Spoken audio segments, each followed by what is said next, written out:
Super Smash Bros. Is one of the funnest fighting games ever made.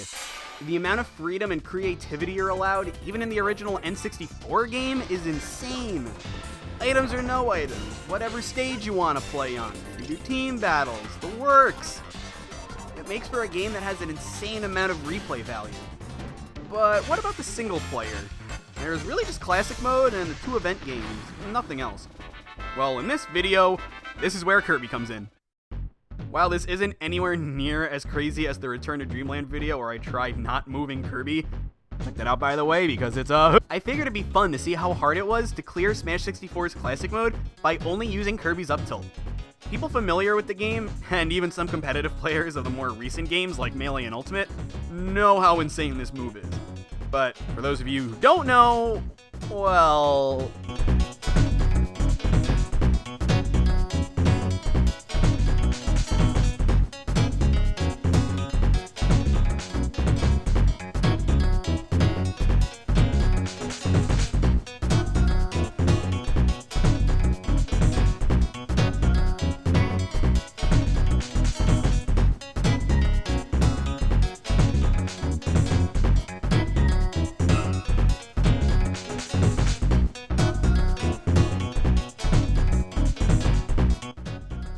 Long story short, the move is crazy good.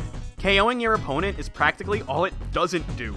And if we use our other moves, that's little to no issue. But I'm crazy! So up tilt only on very hard it is. Oh, I did also let myself use items. Sort of. You can't pick up items by using Kirby's up tilt. Unless they're Koopa shells, you don't pick them up, you just kind of launch them off, so they work. Other than those, I used healing items. I felt they were necessary, at least for parts later in the game. But otherwise, no items either. Now then, let's go. Since this is the first stage, I had to do it a lot of times. I got good at it, but KOing with up tilt is really, really hard. Oh, the first approximately 100% isn't hard at all, actually, but past that point, you really need to fiend for every hit you can get. Fortunately, you can save some stress by baiting Link into the tornado. CPUs on very hard have a tendency to go right for you if you're grounded, even if something like a tornado is right in the way. But in my successful run, that didn't happen. This happened instead. Nice. Yoshi Team! This one is wild and chaotic, but out of all the stages, I'd also say it's probably the easiest. The one-on-one fights get more difficult as you deal more damage, but Yoshis not only have high knockback, they're also really passive. The hardest part here is making sure you don't use up air on any of them, since you'll be running and jumping so much. You can actually catch Yoshi's jump with an up tilt, and combo that into another up tilt. And almost every single time it scores a KO. It's nuts! Overall though, it's easy and simple. Fox!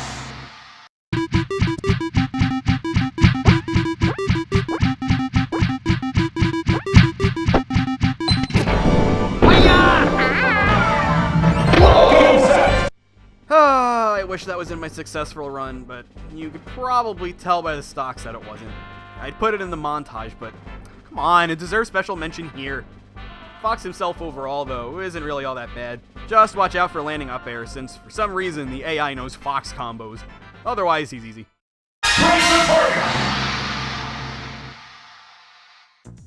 These are the only 4 targets that Kirby can break with only up tilt. Mario Brothers! Wow, talk about annoying! This is practically a 2v1 since your AI partner just kind of walks around the stage and every so often attacks. Oh. Mario and Luigi, on the other hand, both function as regular very hard CPUs. And since we can only up tilt, KOing them properly is really, really hard! Here, I honestly just got really lucky with Mario walking right into a motion sensor bomb at the beginning. Even then though, one good hit from Luigi would have knocked me out here. I don't think I made this look easy or anything, but footage here doesn't show just how hard it really was. By far, the most difficult fight before the endgame. Pikachu!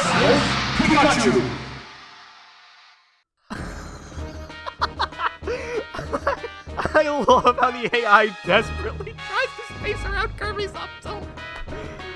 Oh man, never gets old.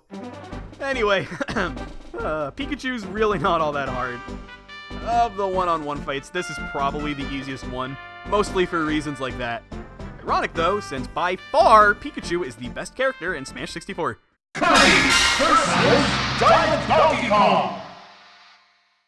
Oh boy, this one. Going into this, I was really expecting it to be the hardest part of the entire run, endgame included. But believe it or not, there are consistent strategies that help make this easier. At low percentages, when DK doesn't flinch, staying behind him really helps rack up the damage fast since he'll be distracted by your partners. Now, this is really all your partners are good for in this fight, but hey, better than nothing, right? Once DK starts to flinch, spamming up tilt until he's out of hitbox range is really going to be your game plan. You'll be here for about 200%, but once he's out, things start getting a little trickier. You got about another 200% before he's dead, and what you mostly want to do is go on the moving platforms here and try to ladder DK with up tilt, moving to the other platform whenever you need to. I KO'd him at 580, which was pretty consistent across all my runs, believe it or not. It's time consuming and it's very nerve-wracking, but definitely a highlight of the run. I was not expecting this. Kirby can get 5 platforms, and this one here, I never went for it because I was trying to get this one, but you need Final Cutter to advance. And I didn't want to use Final Cutter since this is an up tilt only run, so 6 platforms it is. Kirby versus Kirby Team! In a normal classic mode run, this stage is by far my favorite one. Yeah, I know, it's Kirby! But the difficulty here is just right, and the Kirbys aren't as passive or, oddly enough, light as the Yoshis, and the different copy abilities make it so that you always need to think about which ability is on stage and how to react to it and deal with it. It's so good. For up tilt only, it's still one of my favorites, but it can get a bit slow because the Kirbys don't die right away to your up tilt and there's a lot of waiting involved. Otherwise, everything I said before still applies here, so it obviously makes for a great time.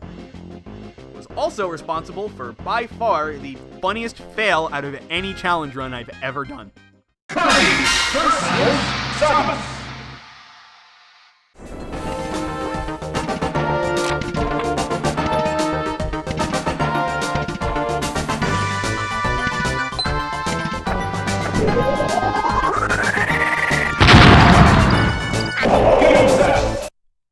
Next. Kirby versus Metal Mario! Kirby Team might be my favorite regular battle, but Metal Mario has always been my favorite boss battle in all of Smash, period. And yes, he counts as a boss. There's the stage, there's the unique fight, the sound his body makes whenever he takes a step, the fact that he doesn't make any noises or grunts. It's also intimidating and frightening on your first go. Really memorable, and I'll never forget it. I also won't forget how tedious it was with up tilt only. Similar to Giant Donkey Kong, he doesn't flinch for a while, but unlike Giant Donkey Kong, you don't have teammates to sponge hits and distract him. He also rolls a bit more, and on top of that, Metal Cavern isn't as optimal a stage for keeping him in up tilt range as Congo Jungle is. And remember how Giant Donkey Kong finally got KO'd at 580%? Yeah, that's got nothing on the insane 837% that Metal Mario goes down to. The only perk here compared to Giant Donkey Kong is that he shields a lot more, so shield breaking is actually easy, and on my successful run, I did it twice. On the whole, I'd say Mario Bros were definitely harder, and I'd probably even give a slight edge to the Kirby team, but he's not easy, and the lack of consistent strategy made this very difficult. Race to the finish!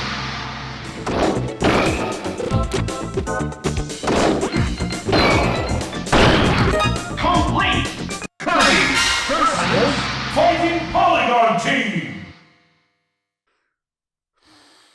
Metal Mario, Kirby Team, Mario Bros, they have nothing on the Fighting Polygon Team. Wow, talk about annoying, tedious, third nasty adjective battle. With the Yoshi and Kirby teams, they do take increased knockback, but it's even less than the Kirby team, and their AI is about as aggressive as the Kirby team. But it also has almost double the numbers of the Yoshi team.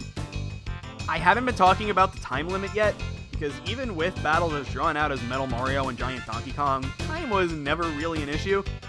But here, running out of time is legit fear, since you have 30 fighting polygons to go through, and they really don't die easily to up tilt.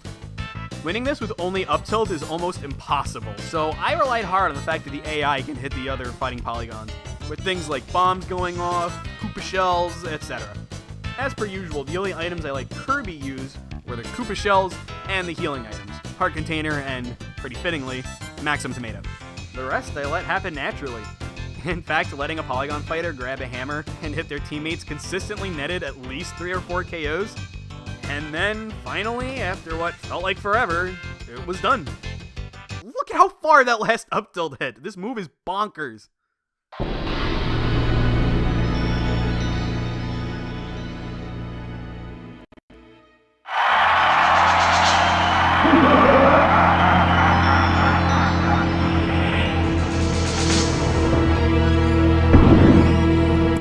Alright, well, after the nightmare that was the Fighting Polygon team, there's no way Master Hand can be that bad, right?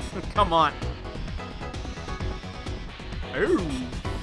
For real though, if you know how to avoid Master Hand's attacks, which I happen to know myself, it's not hard at all. Up tilt is so disjointed that he's almost always in a position where the up tilt can hit him. Just be careful not to die at 0 and it's over.